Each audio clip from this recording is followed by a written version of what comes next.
Maka di situ akhirnya memberikan kepada kita sebuah penegasan. Rahmat Allah itulah yang menjadikan kita masuk surga. Sehingga tidak ada orang yang sombong dengan pencapaian ibadahnya. Tidak ada yang sombong dengan ilmunya. Karena orang yang berilmu belum tentu masuk surga. Sampai betul-betul ilmunya diamalkan dan mendapatkan belas kasih Allah. Saya ini belajar dari anak saya. Saya pernah dampingi anak saya. Nomor 4. Anak saya itu pernah bercermin di samping saya lagi nyisir gitu. Anak saya bilang, doain ya Bi saya jadi ahlul ilmi. Amin. Nabi saya ngomongnya. Selamat datang di channel Tauhid Istiqomah. Semoga video ini bisa membawa berkah untuk kita semua. Amin. Tentunya kita paham sekali bahwasanya kehidupan kita itu tidak selalu selamanya mulus. Kehidupan kita itu terkadang melewati jalan turunan dan terkadang kehidupan kita melewati jalan tanjakan. Tidak bisa hidup ini diatur sesuai dengan kemauan kita. Dan hidup ini tidak bisa didesain sesuai dengan planning kita. Makanya kenapa orang itu memiliki planning A, planning B, planning C. Karena ternyata kehidupan itu tidak berjalan sesuai dengan apa yang kita mau. Tapi kehidupan itu berjalan sesuai dengan apa yang Allah kehendaki dan apa yang Allah mau. Terkadang kita melewati jalan yang tidak mulus. Terkadang kita menjumpai bagaimana jalanan itu begitu banyak batunya. Yang menjadikan kita tidak nyaman pada kehidupan. Dan ternyata ketika kita menghadapi ujian yang penuh dengan kerikilnya, itu merupakan salah satu fitrah kehidupan yang Allah berikan kepada kita. Kita harus tahu bagaimana merilis ketika kita mendapati kondisi tidak ideal sesuai dengan apa yang kita mau. Karena ketika kita paham dunia ini ujian dan terkadang mempertemukan kita dengan banyak goncangan yang kita temukan pada perjalanan hidup kita, maka disitulah kita harus mengerti bagaimana cara merilis hati saya, jiwa saya. Kalau saya nanti berhadapan dengan ujian dan hambatan, serta banyak kesulitan yang saya temukan pada kehidupan karena itu merupakan konsekuensi logis dari fitrah kehidupan. Maka para ulama itu menerangkan kepada kita cara merilis hati kita. Kalau ternyata kita pada satu waktu berjumpa dengan kondisi-kondisi yang tidak mengenakkan. Salah satunya adalah cara yang paling tepat untuk merilis hati kita adalah bagaimana ketika kita mengingat balasan di surga bagi siapapun yang bersabar. Itu merupakan salah satu cara untuk merilis apa yang ada pada hati kita. Mengingat surga itu memberikan kepada kita kekuatan, serta memberikan kepada kita sebuah energi. Semakin tinggi kita membayangkan surga, semakin rendah nilai setiap ujian yang kita jumpai. Karena tidak ada obat untuk pikiran kita, dan tidak ada obat bagi jiwa kita. Ketika merasakan beratnya tekanan dan pressure yang kita jumpai pada kehidupan, supaya kita tidak jatuh pada depresi itu, adalah bagaimana ketika kita memikirkan apa yang Allah sediakan bagi kita untuk menunggu waktu lebih lama dengan sabar ketika kita mendapatkan apa yang Allah janjikan, yaitu adalah surga. Makanya ketika Allah menerangkan bagaimana Ibunda Maryam, bagaimana Ibunda Asyah binti Muzahim, ketika Ibunda Asyah binti Muzahim menghadapi sebuah kehidupan yang berat. Di usianya yang tidak lagi muda, beliau mendapati Fir'aun itu sangat memusuhinya dan ingin membunuh seorang Asyah binti Muzahim.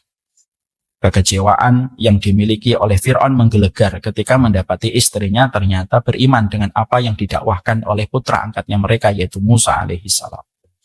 Yang sangat indah, Allah lalu mengabadikan apa yang dikatakan oleh Ibunda Asyah binti Muzahim untuk merilis beratnya ujian beliau yang datang dari suaminya yang ingin membunuhnya. Maka saat itu perkataan dari Ibunda Asyah binti Muzahim sampai ke arusnya Allah. Dan sampai Allah mengabadikan permohonan doanya di dalam Al-Quran. Ketika Ibunda Asyah itu mengatakan kepada Allah, Rabbibnili indaka baitan fil jannah. Ya Allah, bangunkanlah untukku sebuah rumah di surga. Maka sesungguhnya ingatan Ibunda Asyah binti Muzahim tentang surga itu meringankan beban ujian yang dirasakan oleh beliau ketika menghadapi Fir'aun dengan seluruh kekuatan yang dimiliki sebagai penguasa nomor 1 di negeri Mesir. Dan itulah yang menjadikan Ibunda Asyah binti Muzahim itu tersenyum ketika beliau sebelum ditancap di atas pancang untuk dibunuh. Maka beliau tersenyum dan senyuman itu membuat perih hatinya Fir'aun dan membuat Fir'aun itu tersinggung berat dengan senyuman Ibunda Asyah binti Muzahim sebelum beliau meregang nyawa. Maka yang menjadikan kuatnya Ibunda Asyah binti Muzahim itu adalah ingatan hatinya tentang surga itu menjadikan beliau kuat menghadapi apa yang beliau jumpai. Itu pula yang kita peroleh ketika kita mendapati Ibunda Khadijah dengan tingkat pengorbanan yang luar biasa yang diberikan oleh Ibunda Khadijah ketika menemani dakwahnya Rasulullah di saat-saat sulit dan di masa-masa yang berat. Karena Ibunda Khadijah belum sempat melihat Madinah.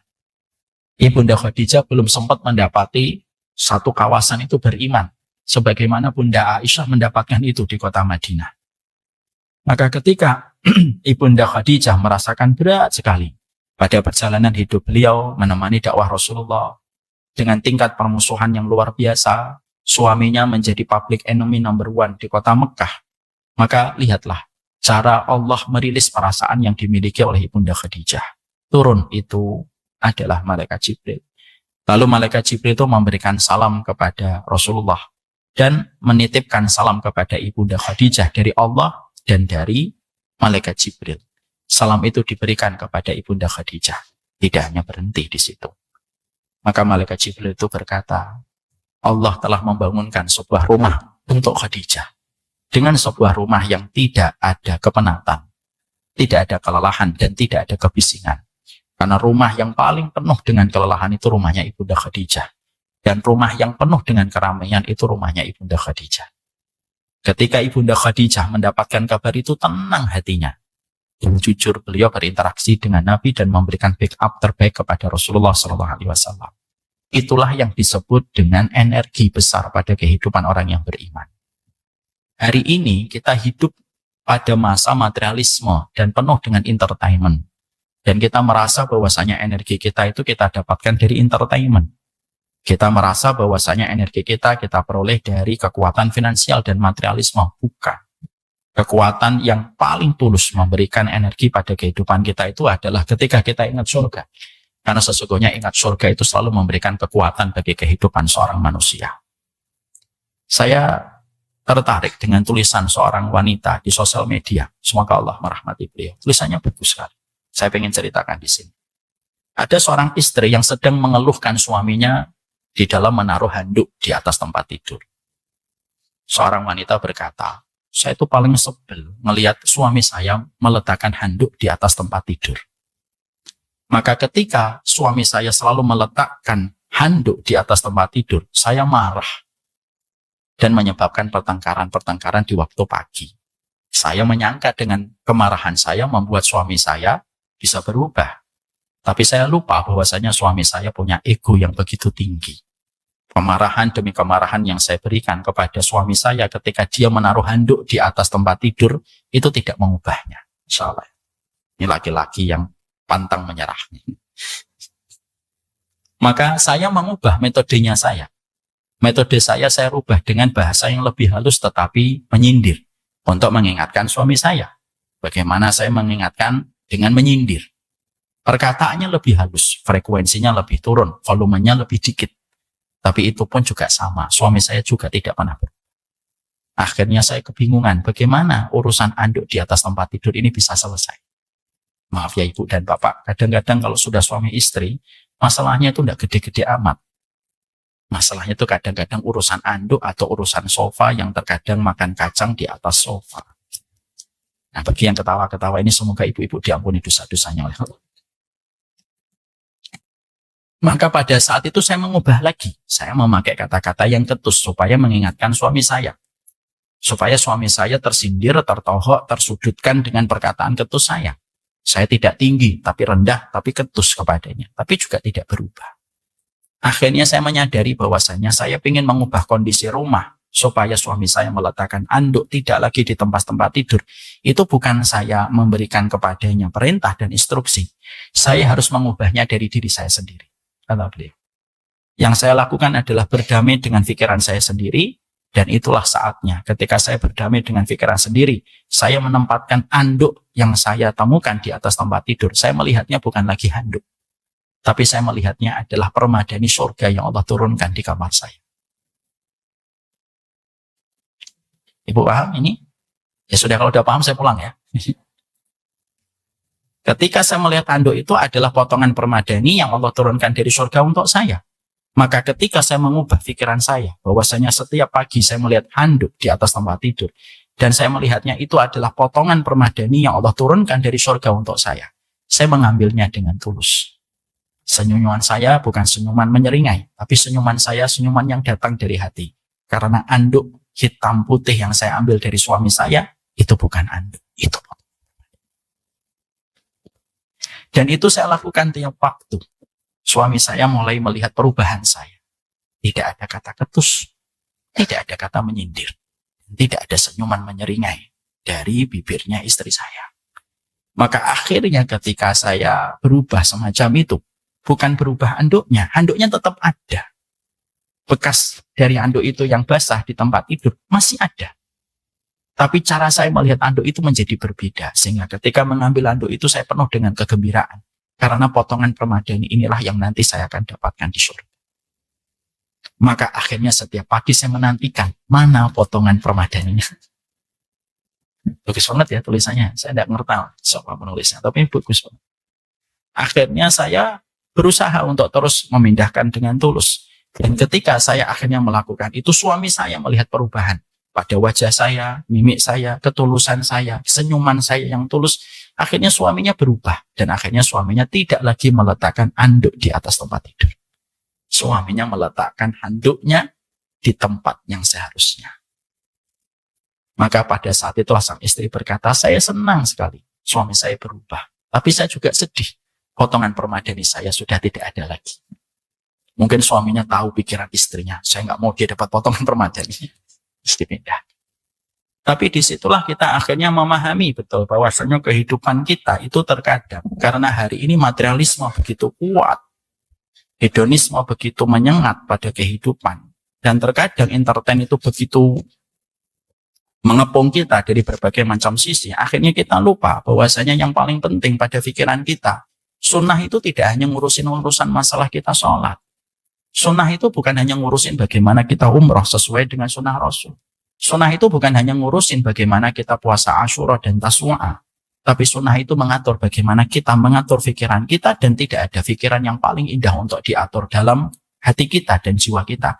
Kecuali adalah kita itu selalu melihat masalah merupakan bongkahan properti surga yang sedang Allah turunkan untuk kita. Dan itu akan berbeda cara kita menyikapinya. Inilah yang menjadikan kita akhirnya semakin paham bahwasanya betapa pentingnya pada kehidupan kita itu menghadirkan surga. Dalam setiap pembicaraan, dalam setiap quantity time kita bersama dengan keluarga yang kita cintai. Karena sesungguhnya pembicaraan ini yang sudah mulai langka pada pembicaraan yang ada pada keluarga, tapi sebenarnya ini yang akan memberikan kepada kita sebuah kehangatan untuk memberikan kekuatan pada perjalanan kita yang jauh menuju kepada Allah. Semakin orang jatuh cinta kepada surga, karena surga itu sebanding dengan rahmatnya Allah, semakin dia menikmati proses perjalanan hidupnya. Semakin dia jauh ingatan dia tentang surga, semakin berat setiap ibadah yang dia lakukan. Dan semakin berat setiap pengorbanan yang harus dia kerjakan. Karena sesungguhnya, sekali lagi, mengingat surga itu menjadikan kita rindu dengan kematian karena tahu di balik kematian kita berjumpa dengan rahmat Allah yang sempurna. Saya teringat sekali dalam perjalanan seorang ulama besar, Imam Bukhari. Tentunya kita paham Imam Bukhari, ulama besar. Seorang ulama yang lahir dari tangan dingin seorang wanita. Yang terus mendoakan karena Imam Bukhari ketika lahir dalam kondisi buta. Bapaknya meninggal dunia pada saat ketika Imam Bukhari masih sangat muda sekali.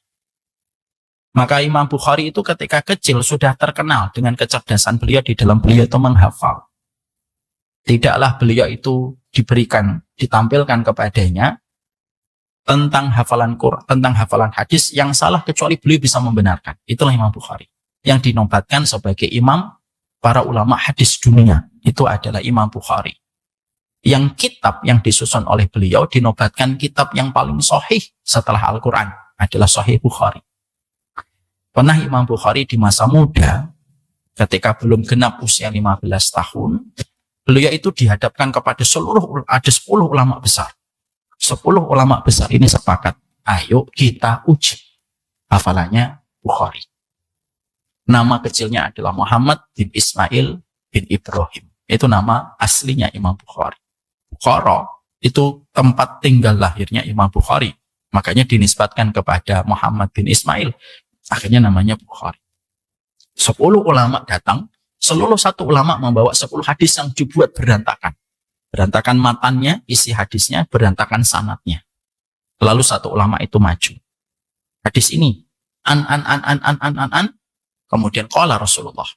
Dan semuanya salah. Dari hadis pertama sampai 100 hadis. Lalu Imam Bukhari ditanya, bagaimana kamu ketika mendapati 100 hadis yang baru kami sebutkan dari 10 ulama yang hadir di depanmu ini? Imam Bukhari tenang, usianya belum genap 15 tahun. Beliau lalu berkata kepada seluruh ulama yang ada di hadapannya, aku tidak tahu hadis yang kalian sebutkan. Gempar, rame yang ada di ruangan itu. Loh, ternyata tidak secerdas yang kita kira. Imam Bukhari lalu berkata, hadis yang kalian sebutkan tidak aku kenal karena tidak ada di dalam kitab. Lalu Imam Bukhari berkata, hadis dari Bapak, hadis dari ulama satu, yang salah disebutkan. Kalau tadi menyebutkan hadisnya begini. Yang benar begini. Hadis yang kedua, tadi kamu menyebutkan yang salah begini, yang menyebutkan yang salah. Yang benar begini. Sampai 100 hadis. Bukan hanya dibetulkan, tapi disebutkan yang salah. Itu Imam Bukhari. Makanya Imam Bukhari muda itu pernah beliau mendapati ada 2 orang yang tidak satu bangsa dengan beliau, sedang bertengkar dengan bahasa asing yang tidak dikuasai oleh Imam Bukhari. Bertengkar. 2 orang ini bertengkar, lalu pergi ke hakim, lalu hakimnya bertanya, ada nggak saksi atas pertengkaran kalian? Ada. Tapi anak kecil, datangkan. Yang didatangkan Imam Bukhari. Imam Bukhari ditanya sama hakimnya. Kamu tadi ngelihat 2 orang ini bertengkar? Iya, hakim. Kamu tahu apa yang diucapkan oleh mereka? Tidak tahu. Tapi aku hafal apa yang diucapkan mereka ketika bertengkar. Dia tadi ngomong begini, dijawab begini. Ini tidak terima, dijawab begini, dia ngomong begini. Ini tidak terima, dia ngomong begini. Sampai setengah jam dialog itu tidak ada yang jatuh. Itu Imam Bukhari. Beda kan dengan kita. Sudah belajar an-naba, at-takwir lupa. At-takwir hafal, an-naziat lupa. Makanya banyak anak yang terkadang sekarang ditanya sama bapaknya, kenapa an-naba nggak hafal-hafal? 2 bulan. Anaknya ngomong, mending 2 bulan. Bapak seumur hidup nggak hafal-hafal. Itu Imam Bukhari. Tapi tahukah kita Imam Bukhari itu akhirnya beliau itu berjalan dan akhirnya beliau tinggal di Nisabur dan beliau mendapatkan fitnah. Itulah dunia, tidak lepas dari fitnah dan ujian. Imam Bukhari, banyak orang hasad kepada Imam Bukhari. Akhirnya menuduh Imam Bukhari dengan tuduhan-tuduhan bahwasanya beliau menyimpang. Semua begitu dari dulu. Imam Bukhari dituduh menyimpang. Lalu menjadi kuat fitnahnya ketika Imam Bukhari diperintahkan oleh sultan yang berkuasa di daerah Nisabur, di daerah Iran hari ini. Imam Bukhari, tolong ajarkan anak kami. Imam Bukhari berkata, saya tidak mau datang ke pintu istana. Al-ilmu yu'ta wa la ya'ti. Ilmu itu didatangi, bukan mendatangi. Kalau kamu mau belajar anak-anakmu, silahkan datang ke rumah saya. Pantang saya datang ke pintu istana. Sikapnya Imam Bukhari membuat Nisabur marah dan mengusir Imam Bukhari. Akhirnya beliau terusir dari rumahnya. Beliau akhirnya melakukan perjalanan dari Nisabur menuju ke Bukhara, tempat kelahirannya. Kurang lebih 9 km, 9.000 km yang harus ditempuh Imam Bukhari pada saat itu. Ketika baru sampai di Bukhara, disambut dengan meriah, tidak lama. Setelah itu penguasa Bukhara itu mendapatkan surat dari penguasa Nisabur. Kalau hubungan bilateral kita ingin baik, kamu harus usir Bukhari dari daerah kekuasaan kalian. Akhirnya Imam Bukhari didatangi oleh para prajurit, diusir dari rumahnya. Imam Bukhari diusir dari rumahnya. Lagi merawat, lagi merapikan buku, ditahan sama prajuritnya. Nggak boleh, kelamaan. Sudah langsung keluar. Imam Bukhari keluar dari rumahnya. Tidak tahu harus kemana. Saat itu beliau ingin pergi ke Samarkand. Di Samarkand itu daerah yang berbatasan dengan Bukhara. Penguasa Samarkand sudah mendapatkan informasi dari penguasa Bukhara.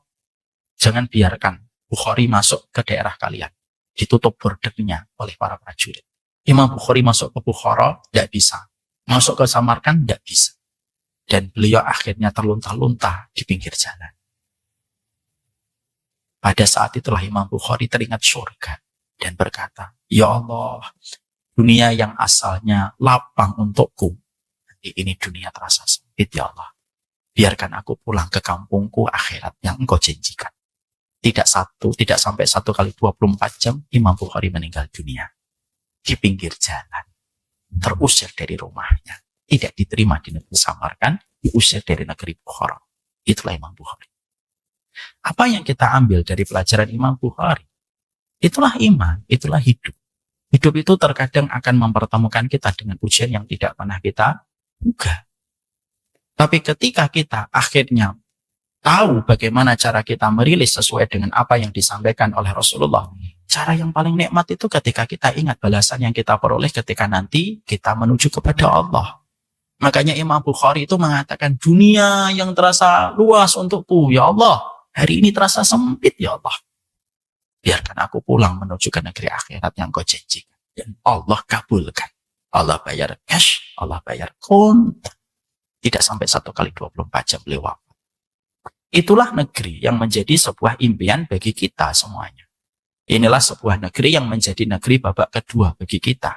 Kita boleh kalah di babak pertama. Kita boleh sedih di babak pertama. Kita boleh kecewa di babak pertama. Tapi kita tidak boleh berantakan di babak kedua. Karena babak kedua itu tidak ada lagi perpanjangan waktu. Babak kedua itu adalah babak yang sebenarnya menjadi tolak kehidupan kita. Dan itulah yang menjadikan kita semakin paham.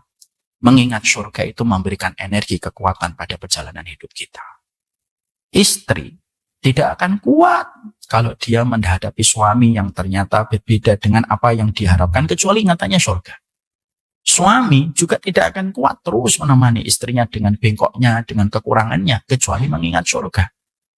Seorang dai tidak akan kuat berjalan pada dakwahnya yang mengundang pro dan kontra. Bahkan terkadang dakwah itu mempertemukan kita dengan musuh yang sebenarnya dia tidak pernah jumpa dengan kita, tidak pernah ngobrol dengan kita, tapi membenci kita kayak membenci orang kafir.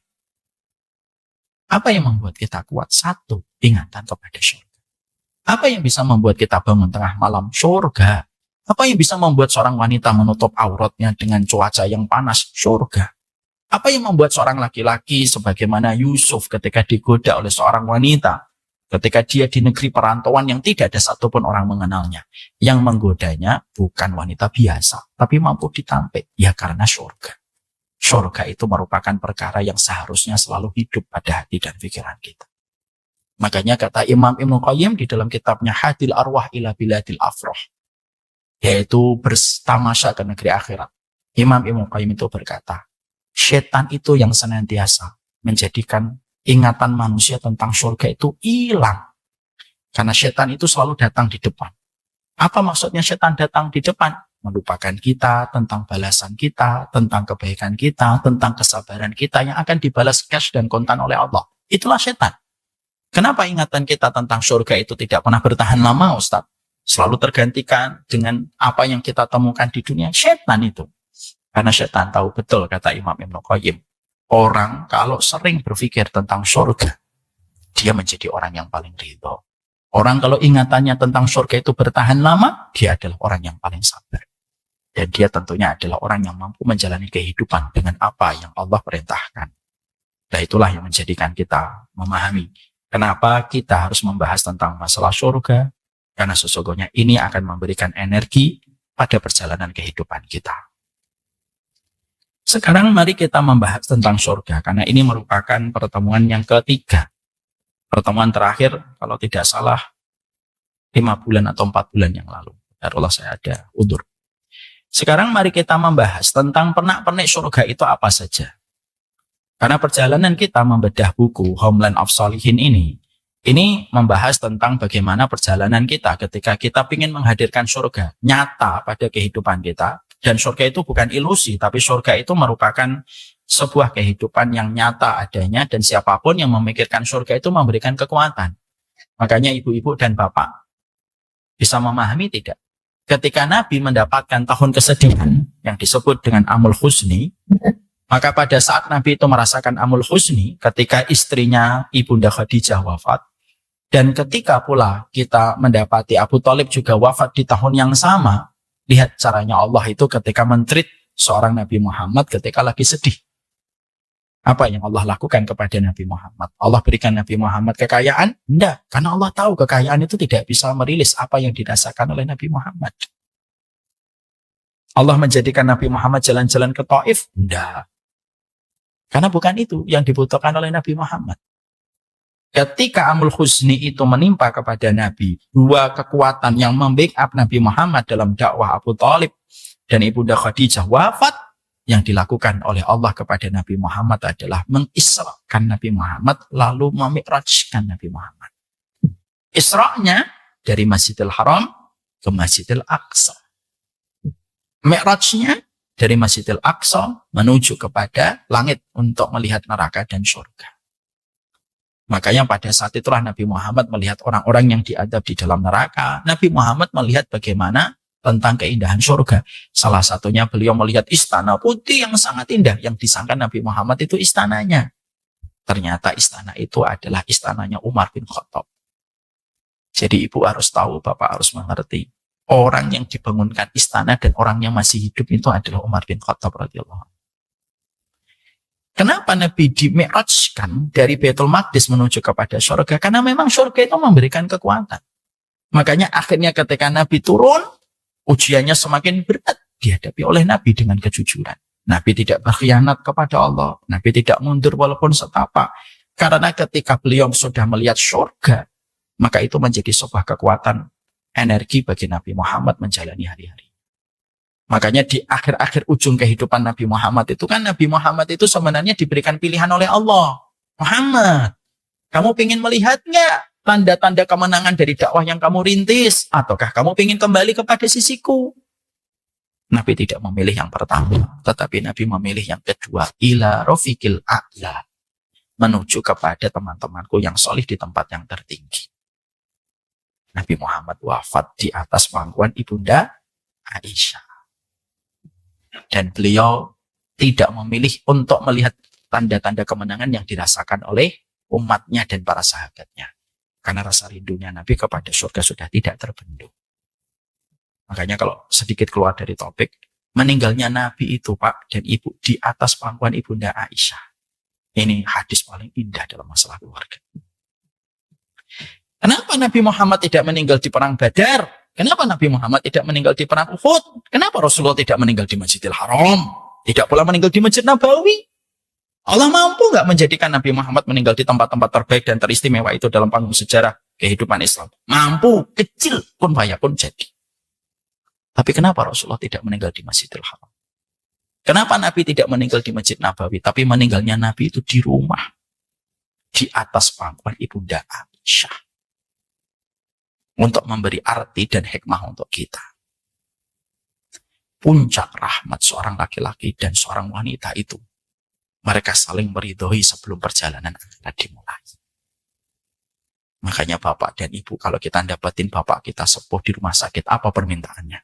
Pulang. Saya pernah rawat bapak saya 20 di rumah sakit. Tidak ada satu hari kecuali tanya. Dan pulang. Nanti Pak. Pulang. Pengen temu Mbak Risma sama Mbak Yusa. Nanti Pak. Pengobatan belum selesai. Pulang. Kenapa ibu kita kalau di ICU salah satu permintaannya yang terus diulang-ulang itu apa? Pulang. Karena puncak rahmatnya seorang laki-laki dan perempuan berada di tengah keluarganya bersama dengan pasangan yang dia lihat sebelum melanjutkan pelajaran akhir. Makanya Bapak dan Ibu, out of the topic ya.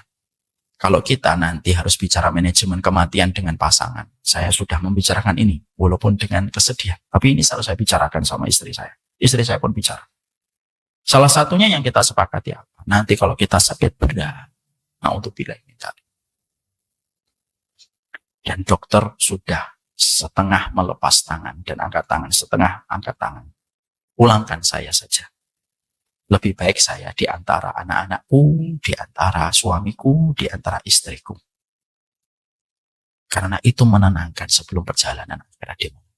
Daripada suara-suara menakutkan di ruang ICU. Kita yang sehat aja takut. Apalagi ketika kita sudah sakit. Ya, makanya bersama dengan kehangatan keluarga itu bentuk rahmat. Makanya Nabi Muhammad tidak diwafatkan di depan Abu Bakar. Beliau diwafatkan tidak di depan Umar bin Khattab. Padahal dua-duanya itu bestinya Rasulullah. Beliau diwafatkan di atas pangkuan Aisyah. Dan sebelum beliau diwafatkan, maka sesungguhnya Rasulullah itu mulutnya dimasuki dengan ludahnya ibunda Aisyah. Karena ketika Rasulullah dalam kondisi lemah gitu di atas pangkuan ibunda Aisyah, masuklah itu Abdurrahman membawa siwak. Lalu beliau bersiwak. Rasulullah melihatin siwak. Tapi sudah tidak bisa berkata-kata. Sakaratul mautnya Nabi itu 2 kali sakaratul mautnya orang biasa. Jadi kalau ada seorang ustadz, saya pernah dengarkan di YouTube, Nabi Muhammad tidak merasakan sakaratul maut. Maaf. Benar. Imam Qurtubi dalam kitabnya Tadhkirah li Ahwalil Maut wa Umuril Akhirah itu berkata, justru Nabi Muhammad sakaratul mautnya 2 kali sakaratul mautnya orang biasa. Kenapa? Ada 2. Kata Imam Al-Qurtubi sebagai sebuah jawaban. 1, karena Allah ingin menguji Nabi Muhammad dengan ujian yang berat sampai detik kehidupannya di dunia, diuji oleh Allah supaya Allah memiliki jawaban. Allah memuliakan Nabi Muhammad nanti di surga. Makanya orang yang paling nikmat akhiratnya siapa? Rasulullah. Karena ujiannya itu sampai detik-detik beliau sebelum wafat. Yang kedua, kenapa Nabi Muhammad itu ujian sakaratul mautnya berat? Supaya memberi pelajaran untuk kita. Nabiku, Rasulku aja ujian sakaratul mautnya berat sampai berkeringat ini keningnya kok. Kamu sebagai manusia yang jauh imannya dari Rasulullah tidak mempersiapkan sakaratul maut untuk kita. Kembali ke tadi.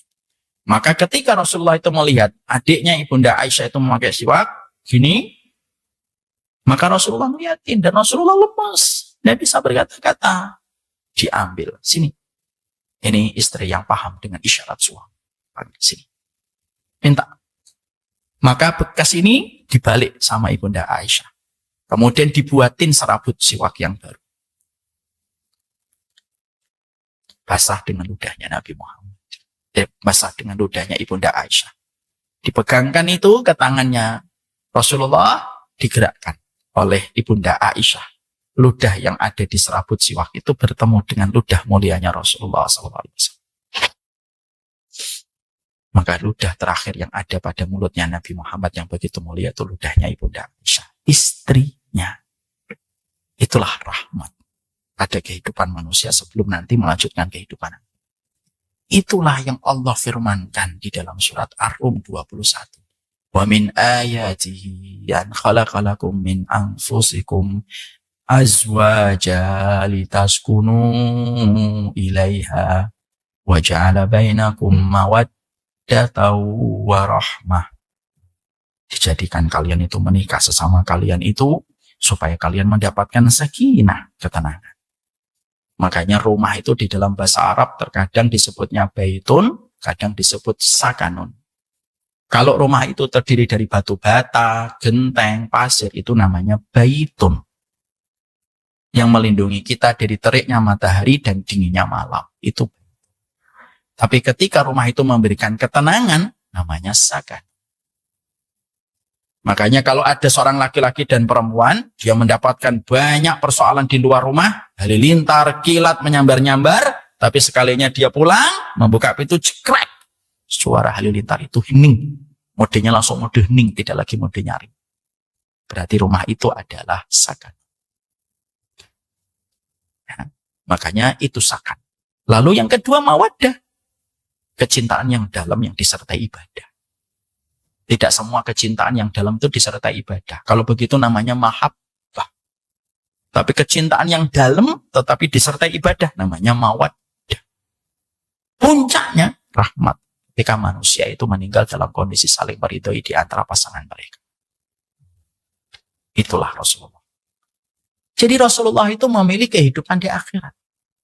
Makanya ketika Nabi dalam kondisi puncak-puncaknya itu ada ibunda Aisyah, ada ibunda Fatimah, Rasulullah melihat ke atas puncak wafatnya Nabi ketika Nabi tiba-tiba menggerakkan tangannya lalu mengatakan ila rafiqil a'la. Menuju kepada para sahabatku di tempat tertinggi. Jatuh tangannya Nabi, lalu berubah posisi wajahnya Nabi ke sebelah kanan. Berkeringat dahinya Nabi Muhammad SAW. Berkeringatnya orang mukmin itu tanda husnul khatimah. Jadi kalau ibu dan bapak melihat temannya wafat, lalu dahinya berkeringat, diusap. Masih berkeringat, diusap lagi. Itu tanda husnul khotimah. Dan Nabi jauh sebelum wafat, beliau sudah mengatakan, mautul mu'min bi'arbil jabin. Wafatnya orang beriman itu kalau dia diterima imannya oleh Allah, dijadikan dahinya berkeringat. Jadi jangan sampai nanti kalau ada orang meninggal dunia, wah dahinya berkeringat, AC-nya dong hidupin. Nggak ada hubungan dengan AC. Ya. Jadi di situ kita mendapatkan dan kita menjumpai bahwasanya surga itulah babak kedua. Makanya sekali lagi kalau kita berkata, makanya semuanya itu dibangun oleh Nabi itu diksinya itu diksi akhirat. Makanya Rasulullah itu sampai mengatakan, idza ra'aita ma yujibuka faqul innal aisha aishul akhirah. Makanya Nabi itu seluruh dalam setiap pengajarannya itu selalu menciptakan karakter pendidikan yang betul-betul hatinya itu sudah tertambah dengan surga. Itulah pendidikan Nabi. Kalau pendidikan kita hari ini itu apa? Hanya memenuhi kebutuhan industri. Itu pendidikan kita hari ini. Industri butuh apa? Ayo kita siapkan. Kalau pendidikan Nabi bukan kebutuhan industri. Kebutuhan kependidikan Nabi itu adalah bagaimana Nabi itu menambahkan kepada orang yang beriman itu hatinya itu ke surga. Makanya Nabi selalu ngajarinya apa? Surga, dan akhirat. Terus saja. Makanya ketika Nabi mengatakan, kalau kalian melihat sesuatu yang membuat kalian kagum dengan dunia dan kalian belum memiliki itu, katakanlah, kata Rasulullah, innal aisha aishul akhirah. Kehidupan kami adalah kehidupan di akhirat. Jadi kalau ibu nanti ngeliat rumah yang bagus, jangan disolawatin. Apa hubungannya sholawat dengan rumah bagus? Jadi kalau nanti ngeliat mobil sport itu, jangan sholawatin. Apa hubungannya? Maaf ini saya harus ingatkan ini, karena tidak ada hubungannya sholawat dengan kekayaan.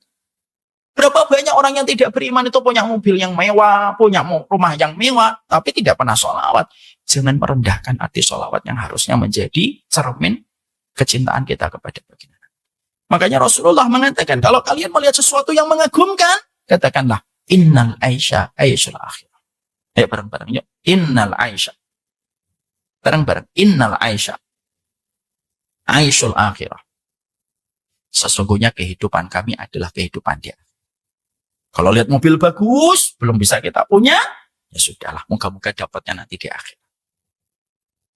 Kalau ada suami ngomong kayak gitu, ibu nggak usah dipotong. Kelamaan bang, gitu nggak usah.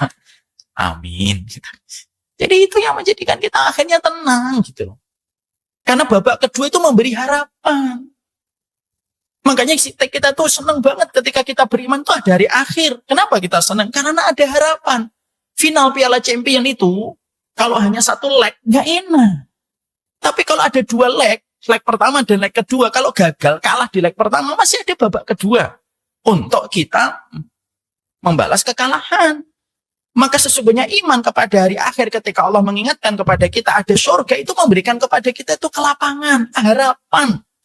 Karena apa yang kita temukan ketika di dunia tidak sesuai dengan apa yang kita kehendaki, maka ada harapan yang Allah berikan kepadamu pada kehidupan di akhirat.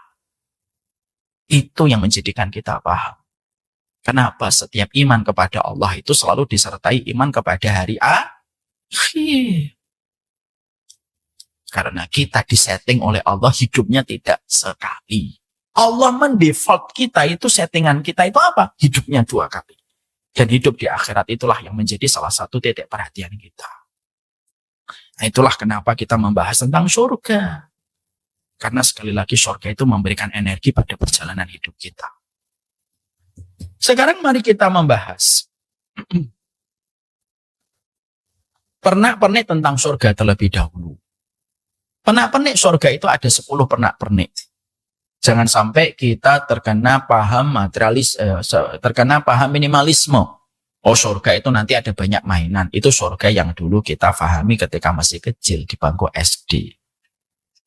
Tentunya kita harus upgrading dan salah satu yang kita upgrade dalam rumpun ilmu adalah bagaimana kita memahami konteks surga. Maka sesungguhnya mari kita memahami konteks surga yang kita harus mengerti dan harus kita memahaminya dengan baik. Ada 10 pernak-pernik surga yang harus kita pahami karena kita memiliki cita-cita yang sama. Apa cita-cita kita? Cita-cita kita itu adalah kita itu pendamba kehidupan surga dalam kehidupan di akhirat. Dan kita tentunya paham, ketika kita paham bahwasanya surga itu merupakan sebuah cita-cita, maka kita harus sikapi dengan ilmu, supaya kita betul-betul sampai kepada apa yang kita cita-citakan.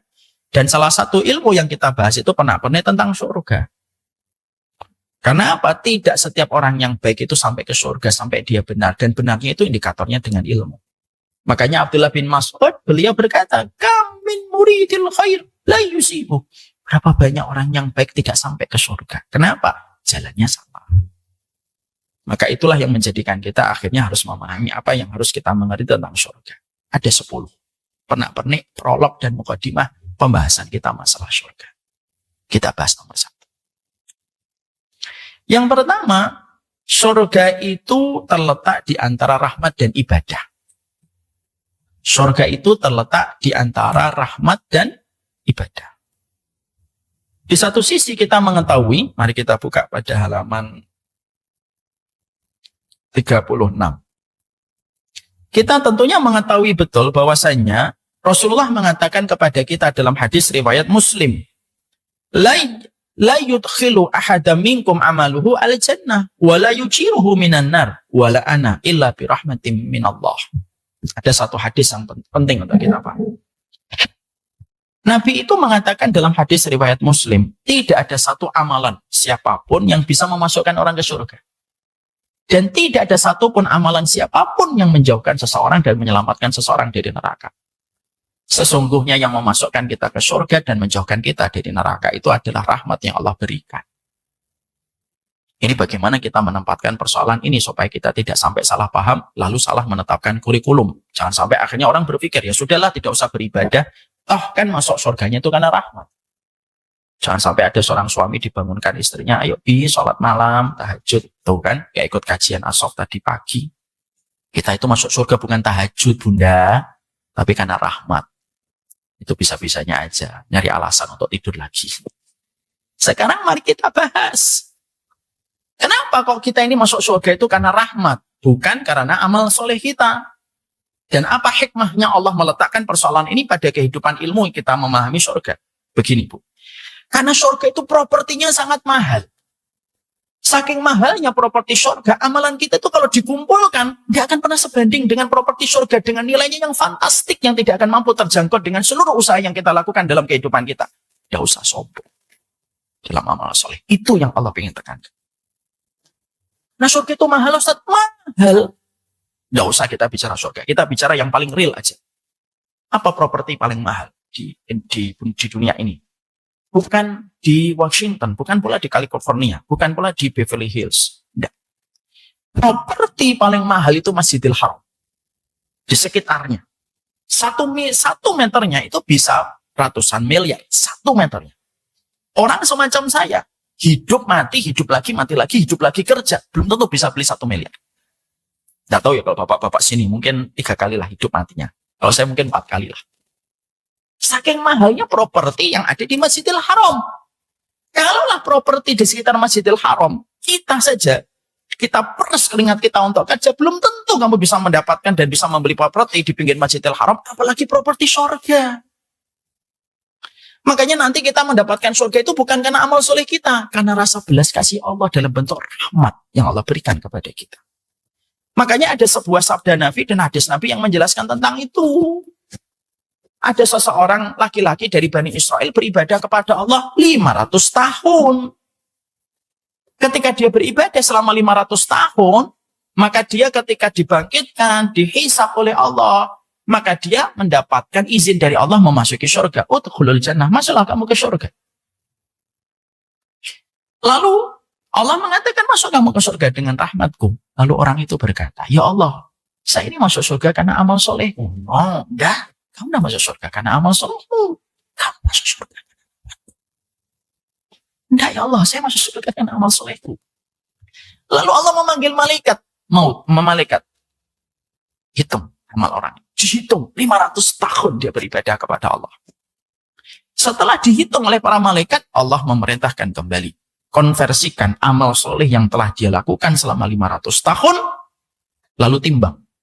Untuk membayar nikmatku yang aku berikan kepadanya di dunia dulu. Nanti kalau ada sisa, baru bayar kenikmatan properti surga yang aku janjikan kepadanya. Akuntan paling handal dan akuntan paling jujur. Tidak butuh waktu, langsung dikonversikan. Langsung malaikat lapor sama Allah. Sudah kami hitung ya Allah. Sudah dikonversikan. Sudah ya Allah. Terus, sesungguhnya seluruh amal yang dia tunaikan selama 500 tahun. Membayar kenikmatan mata sebelah saja masih kurang ya Allah. Belum kenikmatan mata sebelah, belum kenikmatan hidung, belum kenikmatan jantung, belum kenikmatan liver, belum kenikmatan lambung. Coba Pak, kita dan Ibu, kita ini dapat kenikmatan organ tubuh. Saking nikmatnya, kita tidak usah ngasih instruksi apa yang harus dilakukan, dia sudah melakukan.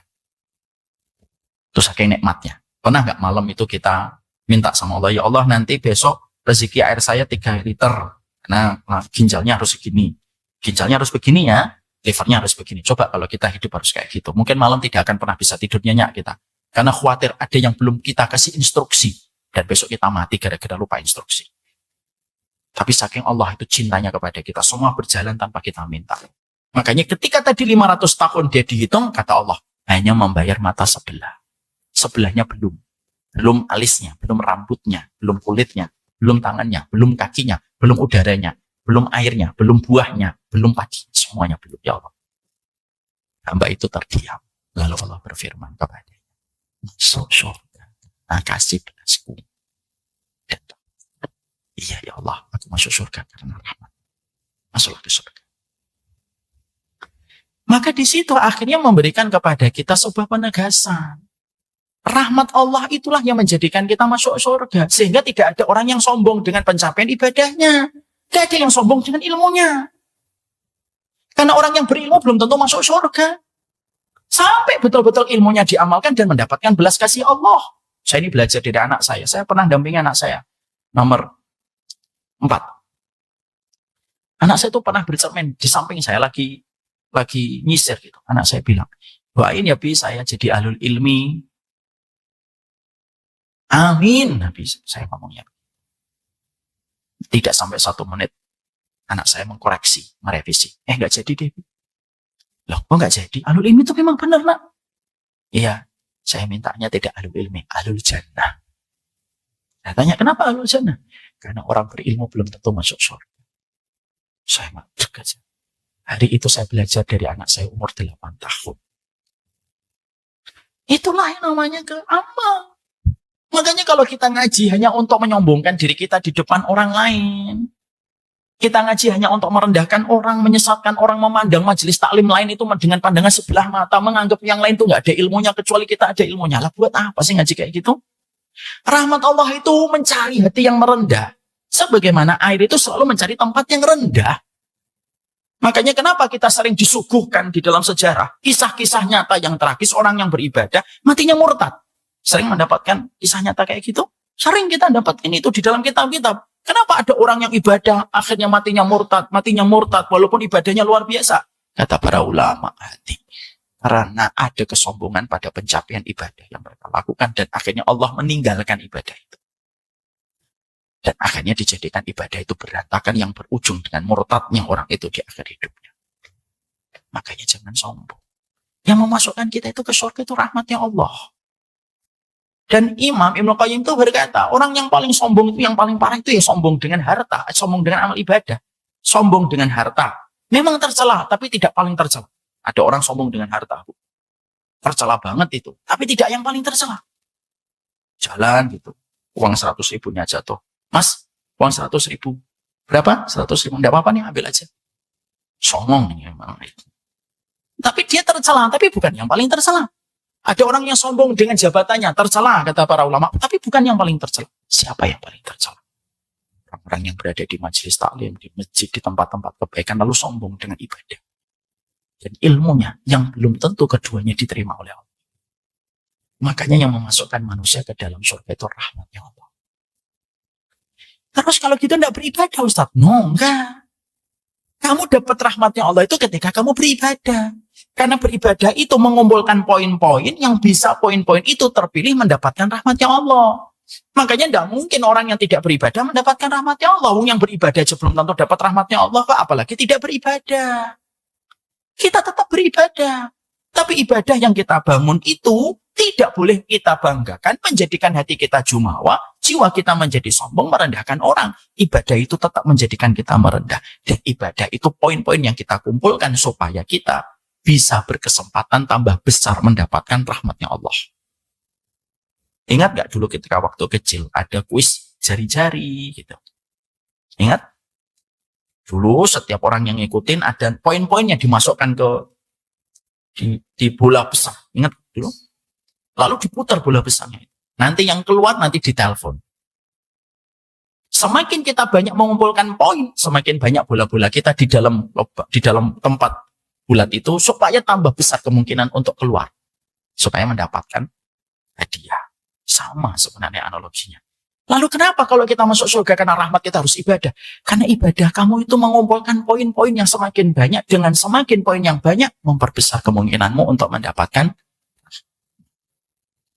Kenapa bangun malam? Mengumpulkan poin.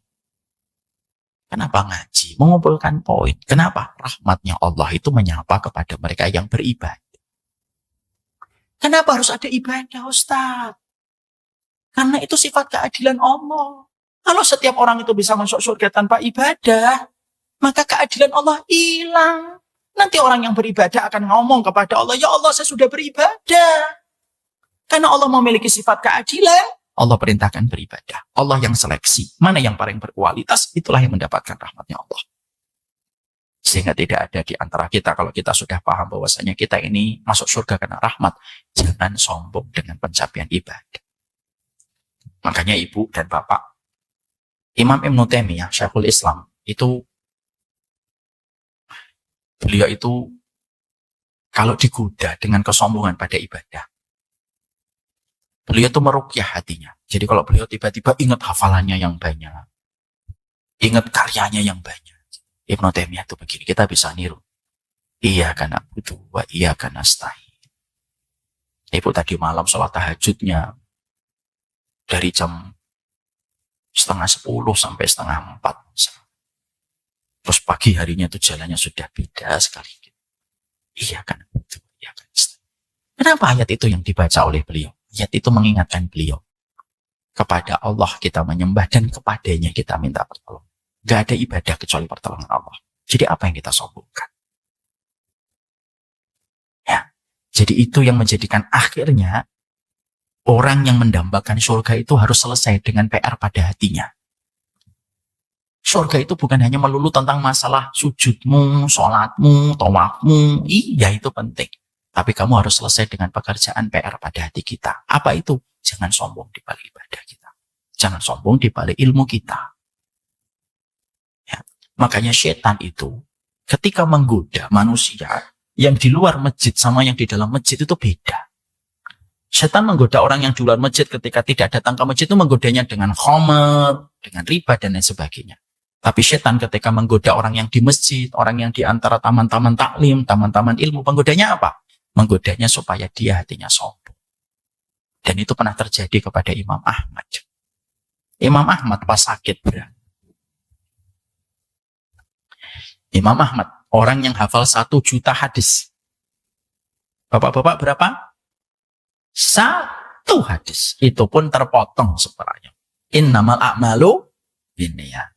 Ya, kadang-kadang cara untuk menertawakan keterbatasan kita adalah kita tertawa. Imam Ahmad itu hafal 1 juta hadis. Disebut dengan Imam Ahlus Sunnah wal Jamaah. Imam Ahmad. Imam Ahmad ketika sakit berat, sebelum sakaratul maut, sakitnya masih berat. Tiba-tiba berkata, idhab. Apa artinya idhab? Pergi. Anaknya Abdullah yang saat itu menemani bapaknya. Ini salah satu sikap sunnah. Orang tua kalau sudah sakit, liburkan aktivitas. Tunggu bapak, tunggu ibu. Maka Abdullah anaknya itu menemani Imam Ahmad. Kaget anaknya. Kok tiba-tiba ada yang diusir? Siapa yang diusir? Abdullah melihatin kanan kiri, tidak ada siapa-siapa. Kisah ini ada di dalam kitabnya Imam Qurtubi At-Tadhkirah li Ahwalil Mauta wa Umuril Akhirah. Halaman 32. Sebelah kanan atau kiri? Nggak tahu saya. 32. Ya. Maka pada saat itu Imam Ahmad berkata, idhab, pergi kamu. Lalu anaknya itu bertanya pelan-pelan sama bapaknya, Abi, yang kamu usir siapa? Imam Ahmad seorang yang telah dinobatkan sebagai imam ahlus sunnah. Kalau Imam Syafi'i disebut nasirus sunnah. Kalau Imam Syafi'i disebut penolong sunnah. Kalau Imam Ahmad imamnya, kenapa? Ketegaran beliau mempertahankan pendapat. Maka ditanya sama anaknya, kenapa?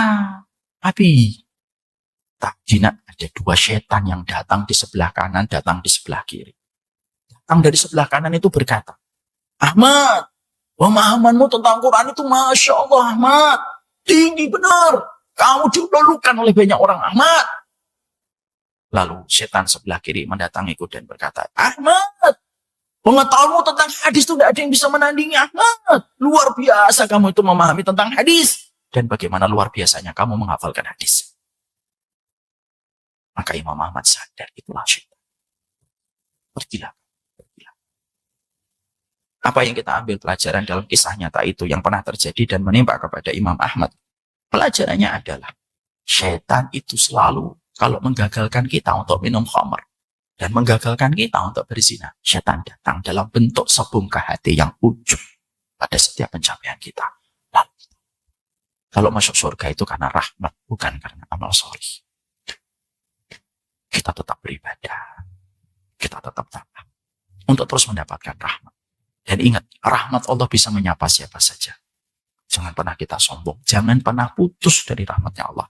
Kita pendosa, tapi pendosa yang tidak boleh kehilangan harapan terhadap rahmatnya Allah.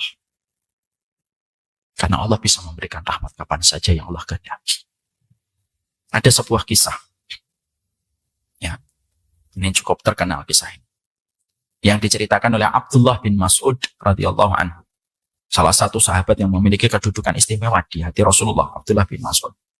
Abdullah bin Mas'ud itu menceritakan sebuah kisah yang terjadi oleh lisan Rasulullah. Ada seorang laki-laki Bani Israel yang sangat solih dia. Solihnya dia itu sampai dia membangun sinagog tempat ibadah. Dia sholat di samping rumahnya. Dia beribadah kepada Rabbnya selama 60 tahun. Sholat, puasa, zikir terus selama 60 tahun. Pada satu waktu tiba-tiba kelewat. Tiba-tiba lewatlah seorang wanita di hadapannya. Tertancaplah hatinya pada pandangan dia kepada wanita itu. Dan wanita itu pun jatuh hati kepada laki-laki ini. Itulah fitnah. Insya Allah ya. Fitnah itu datang tak dijemput, pulang tak diantar. Bukan jelangkung. Tapi memang begitulah lembutnya fitnah. Datangnya tidak terasa tetapi meninggalkan kerusakan yang dahsyat. Itulah fitnah. Maka ketika pada saat itu, akhirnya laki-laki yang sedang beribadah terus itu jatuh hati kepada perempuan tersebut. Ketika dia jatuh hati kepada perempuan itu, terjadilah perzinahan 6 hari berturut-turut. Setelah 6 hari berturut-turut, maka sang laki-laki itu menyadari, ya Allah, saya sudah beribadah sepanjang 60 tahun, tetapi ternyata saya tergoda dengan perzinahan. Dan perzinahan itu dilakukan selama 6 hari berturut-turut. Menyesal, menangis, dia tinggalkan rumahnya, dia tinggalkan sinagognya. Tidak ada satupun yang dia bawa kecuali baju yang menempel pada badannya. Lari dia, dan ketika dia lari, beberapa hari tidak berhenti-berhenti, kelelahan menerpa kepadanya, kelaparan dia rasakan. Dia terduduk di pinggir jalan, gemeter. Badannya gemeter karena beberapa hari tidak makan. Tiba-tiba, ketika dia sedang kelaparan, tiba-tiba ada orang tua membawa roti. Yang dia melihat roti itu dan tidak ada yang paling diinginkan kecuali melahap roti itu. Lalu orang tua itu ternyata dengan tulus memberikan roti itu kepada ahli ibadah ini. Yang dia tidak kenali ini. Diberikan roti itu. Ketika roti itu diterima dan tidak ada yang dia inginkan kecuali nafsunya untuk memakan semua roti itu, tiba-tiba di sampingnya ada orang tua yang juga gemeter badannya. Maka kata Abdullah bin Mas'ud lewat perkataan Rasulullah, roti itu yang harusnya dia makan untuk menutupi beberapa hari tidak makan, dipotong kecil. Sebagian besar dari roti itu diberikan sama orang tua tadi. Dia makan roti cuma 1 kunyahan. Setelah itu wafat pemuda tersebut. Ketika akhirnya wafat, akhirnya disidang sama Allah di dalam hisabnya, kata Rasulullah. Lalu ditimbanglah amal kebaikannya selama 60 tahun dan ditimbanglah zinanya selama 6 hari. Hati-hati sama zina. Zina itu perkara gede di sisi Allah. 60 tahun ibadah. 6 hari berzina. Ternyata lebih berat zinanya. Itulah zina. Zina itu merusak kehormatan, nasab, akal, agama. 4-4 yang rusak seketika kalau orang berzina. 6 hari berturut-turut. Lebih berat daripada ibadahnya selama 60 tahun. Lemeslah orang itu. Lalu kata Rasulullah SAW, Allah mengatakan, zanaita sittata ayyam. Kamu telah berzina 6 hari. Dan ini lebih berat daripada ibadahmu selama 60 tahun. Setelah dia. Tiba-tiba Allah berfirman kepadanya, ada satu yang belum aku timbang. Ada satu yang belum aku timbang. Apa yang belum kau timbang, ya Allah? Sepotong roti yang kamu punya dan sebungkah roti yang kamu hadiahkan sama orang. Dia berkata, sebungkah roti itu apa artinya dibandingkan zina 6 hari berturut-turut? Roti ini diberikan dengan tulus keikhlasan. Tidak ada ujub, tidak ada kesombongan, tidak ada riak. Karena dia memberikan di tempat yang tidak ada satupun orang mengenali dirinya. Dan dia memberikan roti itu ketika hajat dan syahwatnya itu ingin memakan roti itu. Tapi justru dilemahkan syahwatnya untuk dia berikan roti itu kepada orang. Roti itu akhirnya ditimbang sama Allah. Sampingnya, zina 6 hari berturut. Maka beratnya roti itu lebih berat daripada zina. Ini bukan berarti, oh roti, oh gitu. Enggak gitu Pak. Saya khawatir nih bapak-bapak ini. Ya jangan gitu ya Mas Billy ya. Beli roti nanti banyak di mobilnya. Ibu-ibu juga jangan curiga kalau suaminya beli roti. Ini apakah udah hubungannya dengan gaji? Enggak juga. Maka akhirnya berat roti itu. Karena roti itu diberikan ketulusan, tidak ada kesombongan, tidak ada riak, dan tidak ada yang dia inginkan pada saat itu kecuali makan roti. Tapi dia kalahkan keinginan itu. Itulah yang menjadikan akhirnya lebih berat. Dan Allah mengampuni dosanya. 60 tahun ibadahnya tidak bisa melawan zina karena ibadahnya tercampur dengan kesombongan. Sebungkah roti Allah terima ketika dilakukan dengan sepenuh hati, segenap ketulusan. Disinilah kita belajar kaidah yang pertama. Surga itu dikatakan Nabi dalam riwayat Muslim, tidak ada satupun yang masuk surga kecuali rahmat. Kenapa? Supaya tidak ada lagi orang yang menyombongkan amal ibadahnya. Paham poin yang pertama? Poin yang kedua apa? Yang ketiga apa? Kapan-kapan kita bahas. Sudah 11:30.